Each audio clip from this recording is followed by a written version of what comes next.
to another episode of the Rob Report. I'm your host, Robert Bob TV Brown. Before we get into the segment, by the end of this video, I want you to do a few things for me. First of all, if you like the video, hit the like button. Please do. If you don't like it, hit unlike. It's okay. Make sure you are subscribed to this channel. Sometimes, as Jimmy Dore would say, you find yourself unsubscribed and you need to make sure that you subscribe to this channel. Hit the notification bell right next to it so you can be notified when a new video is being dropped. Whoop, there it is. And more importantly, the super chat will be on for this segment. So if you want to donate toward the efforts of Bob TV, that's freely up to you. Any amount will help toward the growth of this channel. My name is Robert Brown with the Rob Report. Let's get into it. Well, good day. Welcome to another episode of Rob Report. I'm your host, Robert Bob TV Brown. How you doing today? Well, there's a lot of commotion going on. A lot of commotion going on in the Democratic side of the party and also in the progressive area of the voting or the electorate. Not necessarily in the progressive wing of the Democratic Party, but in progressivism, if that's a real word, there's a lot of ruckus going on. Comedian and commentator Jimmy Dore recently came out with a proposal of doing a forced vote to weed out the fakers, the posers in the Democratic Party, to get them on record. And for some reason, Democrats, not just corporate Democrats, but progressive Democrats, are a little queasy about that. I don't know if this is something we should do. Well, here's my opinion on this thing. I'm a type of person that I stay in my lane, okay? What you do with your show and how you run your show is your own deal. What I do with my show and how I run my show is my deal, okay? And I got a lot of influencers on my show. Don't get me wrong. And I can go down the list of influencers that influenced my show. And a lot of you heard me talk about some of the people that influenced me to get involved with this. And yet there's a whole bunch of them that's having this head clash. A lot of them agree with each other and they agree with the fundamental, but they're having a head clash on this thing. I am not going to get into that back and forthness. I tell you my opinion, and it's my opinion. How you feel about it is your personal opinion. It's not mine. If we agree, great. If we don't agree, great. But we don't need to get vicious and tit for tat over this stuff, okay? You'll never move anywhere. I understand righteous indignation has a purpose. Righteous indignation is what we need in this country. Righteous indignation is what we push. Like my man Tim Black, he's a righteous indignation person about what he believes in. My man, Antonio Moore, he's a righteous indignation person who believes. Even Jimmy Dore himself is a righteous indignant person. I mean, my man Nico House, he's a righteous. He used righteous indignation. Whatever you believe the most, and you got a fire and a passion for, you're gonna be a little righteous indignation, and I respect that. I understand that. Just don't bring it over here, bruh. Just don't bring it over here, okay? Because now you're starting you're going places that you don't need to go, okay? I understand. Righteous indignation has its point. Some people, righteous indignation is Medicare for all. Some people, righteous I can't even say it, is to be a person who you claim to be. Don't talk the talk, walk the walk. Put up or shut up. Are you a poser or a faker? Are you vanilling this, your Democratic career? Or are you really legit about what you do? Like me, you heard me before. I respect some of the things that Bernie Sanders did as a legislator, and I don't respect some of the things he did as a legislator. I respect his history in certain area of civil rights and stuff like that, but there's some things I don't respect about Bernie Sanders. And some of you people act like I gotta respect everything about that man. I don't respect everything about that man. No, I don't respect everything about any man because I don't know any man. I don't hang with him. I don't chill with him. I don't do none of that stuff.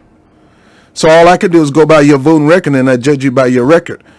I could judge you by your character, but I'd rather judge you by your record. Okay? Because you can have a horrible character, but if you got on record something that you did that I agree with you, I don't care about your character. I don't control that. But I do care about how you legislate, because that affects me more than anything. Your character can go either way depending on you. That's a personal issue, okay? Now, I'm going to get into the story. So, here we are. Jimmy Dore has been pushing an initiative, but Jimmy Dore has been saying we need to do something. We need to do something. Justice Democrats came out and people were like, okay.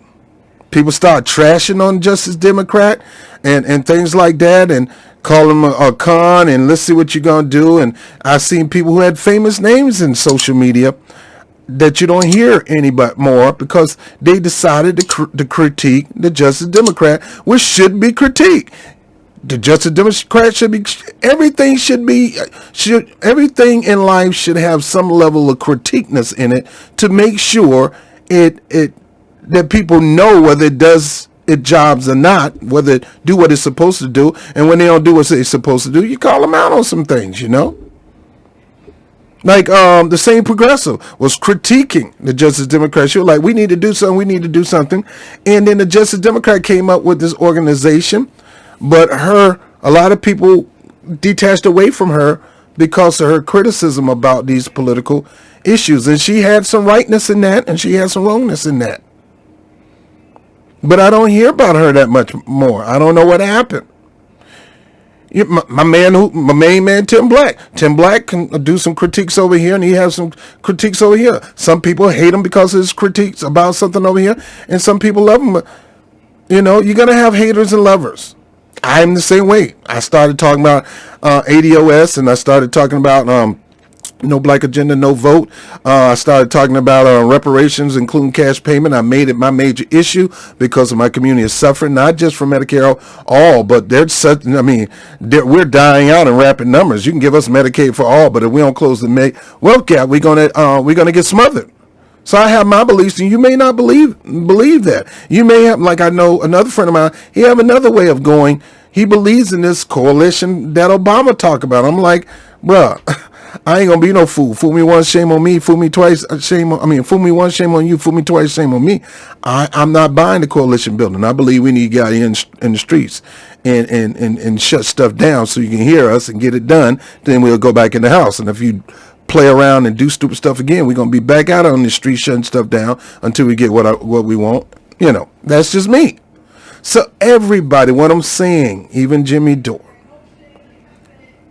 even Kyle Kalinske, even Professor Black Truth, even the Black Authority, even Dr. Boyce Watkins.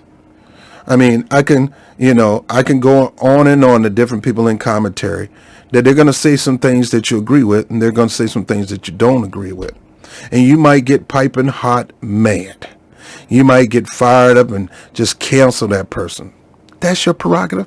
I can't get mad at you for that. If you want to cancel me, at least let me know why you're canceling me, but I can't stop you. You do what you want to do. So in this area of this thing with AOC of all people,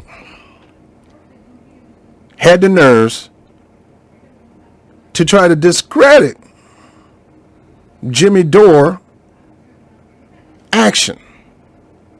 You have to have a call to action in order to get some action. You're a man who don't go out, don't meet girls and things like that.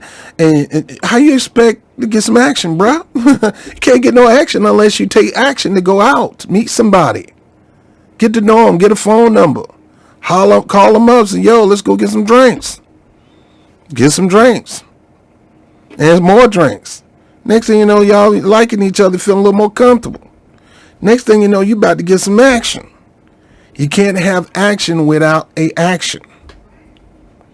Jimmy Dore made this action. He said we need to do something. One of them was this, mass strikes. Good action. It's happening all over the country, and it gets stuff done. Happening all over the world right now. Get stuff done. Then he talked about these people who claim that they're for this, but never ever do anything to push this. Here's my opinion. I know I went long with this. We have to get these politicians not on a document saying I'm for Medicare for all, because you got people who sign these documents and they really don't. They really not for it. And then you can campaign against these documents. But paper documents is not as more powerful and more hard-hitting than a voting record. You got to weed out. You got to weed out the bad for the good. I mean, one bad apple can mess up a bunch of apples. And problem with this federal government, we got too many bad apples that starting to rub off on these good apples. And these good apples, nobody's doing anything to separate them. Jimmy Dore is doing something to separate them. Are you really for what you say you are? I mean, you know, like I said, my primary thing is I'm on the reparation thing, cash payment. But I understand most people are not going to pick up this because it's not popular at the moment. And it's brash, it's in your face, and it is designed to cause controversy. But you got people who will say they're for this, this, and this, and this. But when it comes down for them to push this, this, and this, and this, they punk out. They make every excuse in the book not to go for it. All right, so this is Jimmy Dore's Twitter page. Okay. And I'll follow Jimmy. Jimmy is a funny dude. He's a comedian, so I like his comedy.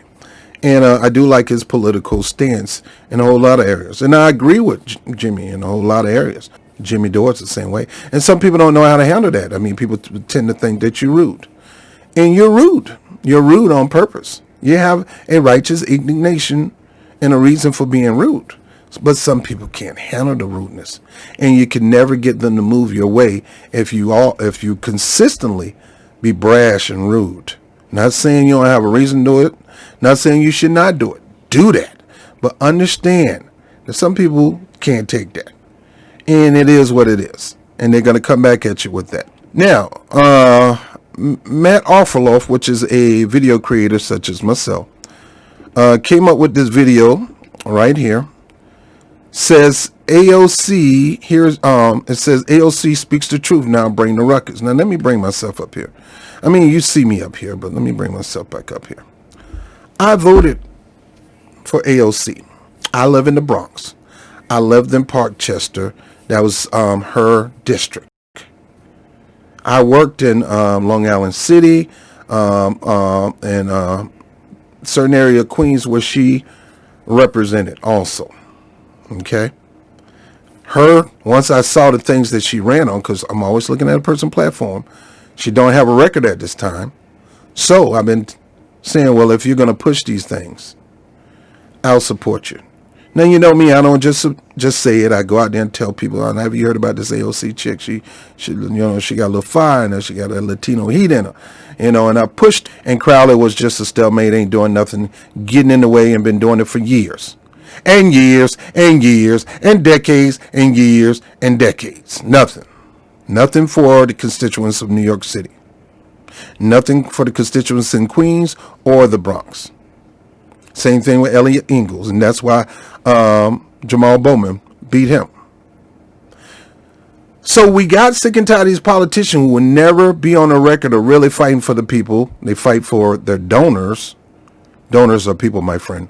Well, they fight for their donors who are people, but I'm talking about the grassroots, the American people who want to see their tax dollars be molded and shaped into the image of the free will country that we're supposed to be. Now, saying this, it's time to stop playing games. It's time to stop put the heat on these politicians. It's time to call them out. It's time to do what you said you were going to do if they voted for him after the election, hold their feet to the fire. I told you that nobody's going to let you hold their feet to the fire after they done got what they want. But if they got something that you need so bad, they're willing to let you hold a little fire to their feet. It's talking about, this whole thing is about leverage.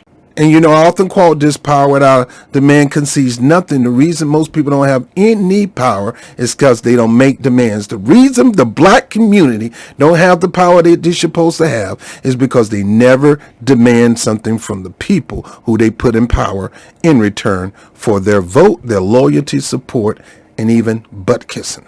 Now it is a new year. We have a new election. And we got somebody who wants to be speaker again. I don't think she deserves speaker at all. Even with this test that's going on, I don't think she deserves it, just for the simple fact she flopped and didn't take the deal from Trump on the stimulus package. It's time to put her feet to the fire. And I agree with Jimmy Dore. It's time for we, the electorate, call our politician and tell them, your time is coming. I'm not falling for this. You don't want a Republican in office because it's going to be horrible. I don't. But if you're not doing anything, you might as well just be a Republican. At least they'll look into my eye and tell me they're going to screw me over. I'm tired of people who saying they're going to do something for me and never do it. And here it is, 5 years, 10 years. Nancy Pelosi, 30 years. 30 years of nothing for the American people. But we're going to watch this video by Matt Orfalo and take it from there. All of Washington is not incentivized, on the whole, not incentivized to work in actually expediting guaranteed health care in the United States. Now, does that mean it's not going to happen? Absolutely not. Because mass movement organizing can force it to happen. Force it to happen. Do not trust any political party to automatically work in your interest. I call on everybody in independent media to join this mission. Force it to happen. Force the Congress to show which side are they really on. No vote for Nancy Pelosi unless Medicare for all is put on the House floor for a vote. Start bringing the ruckus on the Democratic Party. Now, this is something that AOC said before she ran. This is something she was saying on a campaign trail in the Bronx. That it's time to make these Washington, D.C. take care of the American people. It's time to bring the ruckus. She said it. We should have been bringing it a long time ago. Black people should always be bringing the ruckus. But you go out here and vote for these people in the high 90s. They just keep stabbing you in the back.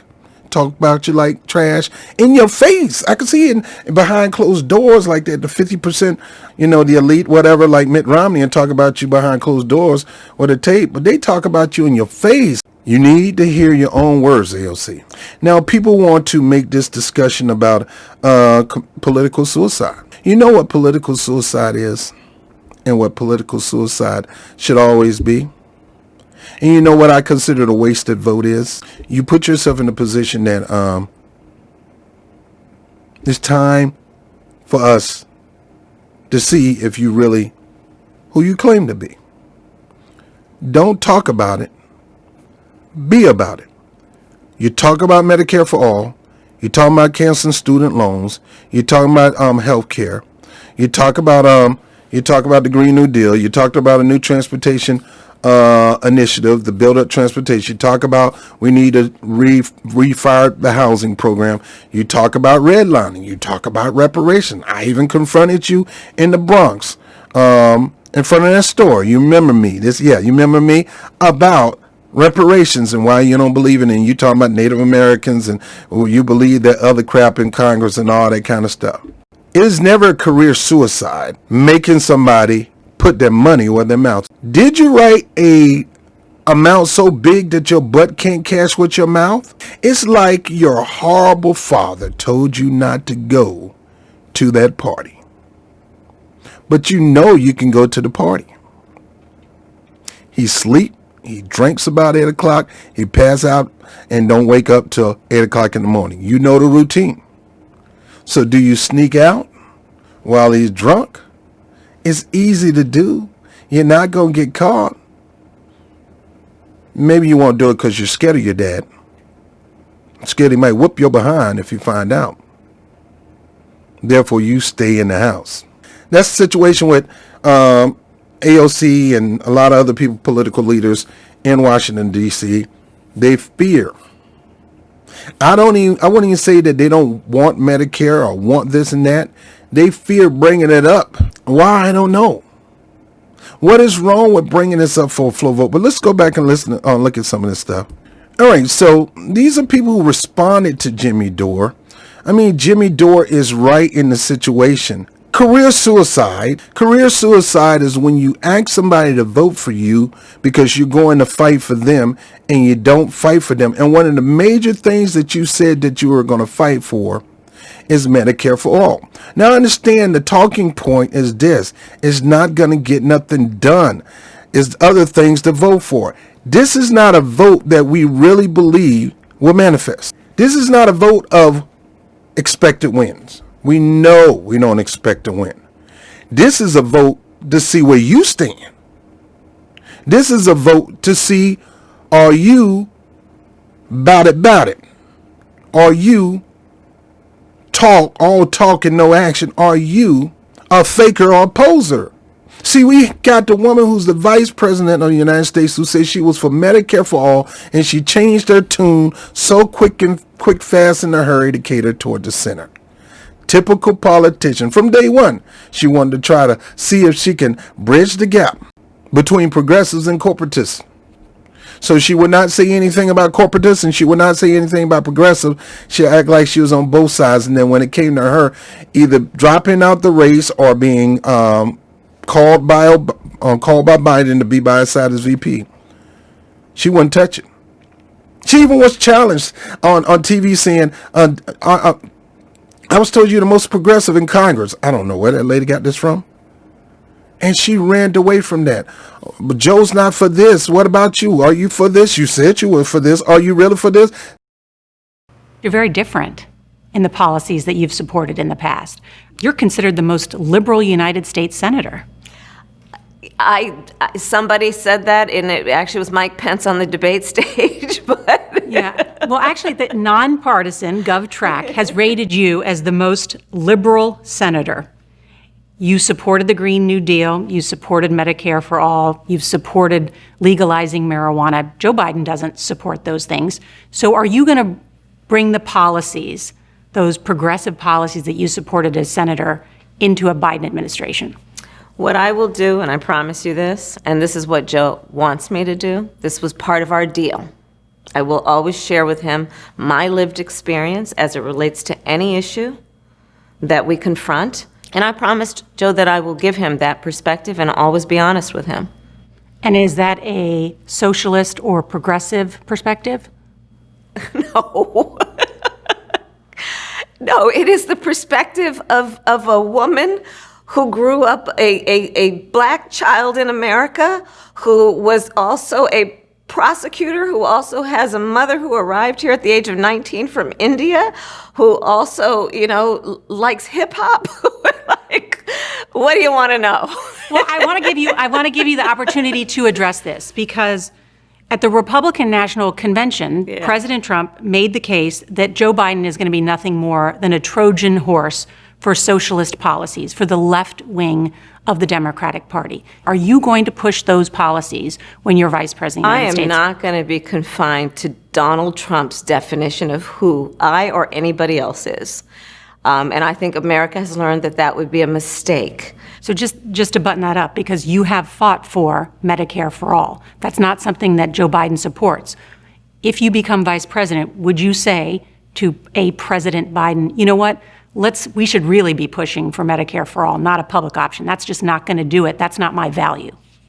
I would not have joined the ticket if I didn't support what Joe was proposing. Joe's not for Joe is not for marijuana legislation. Joe is not for Medicare for all. Joe is not for no-cost education. Joe is not. But you said you were. Were you lying to us, or were you serious? And the point of this vote is to see if you're lying to us